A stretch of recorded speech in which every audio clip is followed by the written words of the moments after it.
करता हूँ टेकूंगे के 100 दिन चैलेंज का आज 15वां दिन। हमारा टॉपिक निकल के आया है कि नए लोगों को इनवाइटेशन कैसे करें। जी हाँ, तो नए लोगों को इनवाइट कैसे करें। सबसे पहले मैं बात करता हूँ इनवाइटेशन के अंदर क्या बात को याद रखना है। जो 5 पॉइंट है वो आपको याद रखना है। सबसे पहला पॉइंट है अपने माइंडसेट को खुला रखें।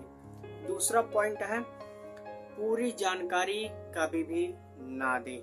तीसरा पॉइंट है इनवाइटेशन एक ट्रेलर है, यानी कि जितना दमदार आपका इनवाइटेशन होगा उतनी दमदार आपका पिक्चर मस्त होगा, यानी कि उतनी दमदार से आपका प्लान भी बेस्ट होगा, प्रेजेंटेशन भी बढ़िया होगा। नंबर 4, अपने आप को हमेशा व्यस्त दिखाएं। कभी भी आप ये फ्री टाइम ना दिखाइए कि मैं फ्री रहता हूँ, ये है वो नहीं। अपने आप को हमेशा व्यस्त दिखाइए। नंबर 5, हर व्यक्ति को आप एक तरह से कभी इनवाइट नहीं कर पाएंगे। ये 5 तरीका है, ये 5 बात को आपको याद रखना। सबसे पहले बात करते हैं 3 तरह के लोग आपको मिलेंगे फील्ड में। सबसे पहले कौन है? हम उम्र के लोग। नंबर 2, अपने से बड़े लोग, किसी भी चीज में वो बड़े हो सकते हैं। तीसरा बेरोजगार, यानी कि मजबूर लोग, बेरोजगार हों, शादी से मजबूर हों, या बात कहें मकान बनवाना चाह रहे हो, मजबूर है, नहीं हो पा रहा है, यानी किसी भी तरीके से उसके अंदर मजबूरी हो। तो सबसे पहले दोस्त बात करते हैं हम उम्र के लोगों को इनवाइट कैसे करते हैं। ज्यादा बकवास नहीं करेंगे, टॉपिक पे आते हैं। मान लीजिए आपके दोस्त का नाम विजय है, आपके दोस्त का नाम विजय है। अब हम उम्र के लोगों को इनवाइट करने का एक फार्मूला है जो कि बहुत बढ़िया फार्मूला है। सब बात करते हैं फार्मूला क्या है? FWFM। मतलब हो गया फैमिली, यानी कि परिवार के बारे में पूछे। नंबर 2, W मतलब वर्क, आपका काम कैसे चल रहा है। नंबर 3, F मतलब फ्री टाइम करते क्या है। फ्री टाइम यानी कि क्या करते हैं आप पूछ सकते हैं। नंबर 4, मनी मैसेज, यानी कि पैसे के बारे में क्या लेन देन है, क्या तौर तरीका है, क्या है। फिर उसके बाद बात करते दोस्त इनवाइट कैसे करें। जिसका नाम विजय, उसको इनवाइट हम कैसे करते हैं या आप कैसे कर सकते हैं। अब मैं फोन लगाया, मेरा दोस्त विजय, मैं विजय के पास फोन लगाया, बोला हेलो कैसे हो भाई। वो बोलता है, जो विजय वो बोलेगा बढ़िया हूँ, आप कैसे हो। मैं तुरंत जवाब दूंगा उसको बिना सोचे समझे, मैं बहुत बढ़िया हूँ, आओ, कल से बहुत ज्यादा खुश भी हूँ। तो वो जो विजय है वो क्या मुझे पलट के जवाब दे सकता है, अच्छा कोई लॉटरी लग गया क्या, किस बात के लिए इतना ज्यादा खुश हो। तो मैं बोलूंगा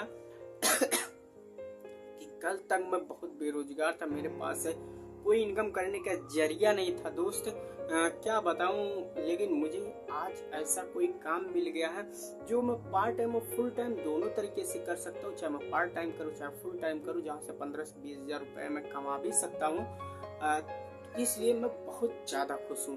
तो वो जो आपका प्रोस्पेक्ट विजय है वो क्या चीज जवाब देगा, वो बोलेगा अच्छा ऐसा भी है क्या, लेकिन मैं भी तो बेरोजगार हूँ, मुझे भी इस काम में लगा लो। क्या काम है थोड़ा बता दो और मुझे भी लगा लो। तो आप जवाब दीजिए उसके लिए, उसको जवाब दीजिए विजय को। या मैं जवाब क्या देता हूँ, तो मैं बोलूंगा दोस्त सीट तो खाली नहीं है। सीट मैं ब्रिजेश नाम का एक लड़का है जो मेरा दोस्त है, बहुत बढ़िया दोस्त है, आप ही के जैसा है, उसको मैं ये चीज बता दिया हूँ क्योंकि वो भी बेरोजगार ही था, उसको भी काम की जरूरत था। मैं सोचा उसके पास कॉल लगाया, वो मेरे पास कॉल लगाया था, मैं उसको बता दिया हूँ। लेकिन मेरे पास एक सीट ही खाली था, अगर कहो तो मैं आपको वो जगह दे सकता हूँ उसका। लेकिन अगर आप 3 से 4 घंटे रोजाना निकाल के काम कर सकते हैं तो क्या आप टाइम दे पाएंगे। तो वो क्या बोले, ऑफकोर्स दे दूं, क्योंकि उसके अंदर डर है कि अगर ये चीज मैं खो दिया तो फिर दोबारा मुझे कोई काम मिलने हो सकता हो, ना मिले या लेट में मिले। तो फिर उसके बाद वो तुरंत जो प्रोस्पेक्ट है विजय, वो तुरंत बोलेगा ठीक है भाई, मैं एकदम सीरियस हूँ और मुझे काम की जरूरत है।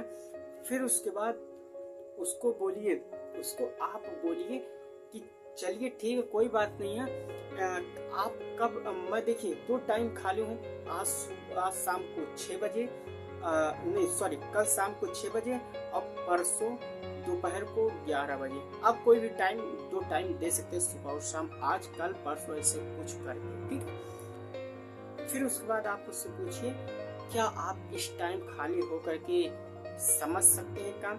अगर समझ सकते हैं तो ठीक है, नहीं तो मैं जा रहा हूँ बिजनेस को बता दूंगा। तो बोलेगा नहीं, मुझे जरूरत है काम को और मुझे बता दो, ठीक है। आप उसको जाइए प्लान करिए, प्लान करने के बाद सेल करिए, क्योंकि दमदार इनवाइट हुआ है।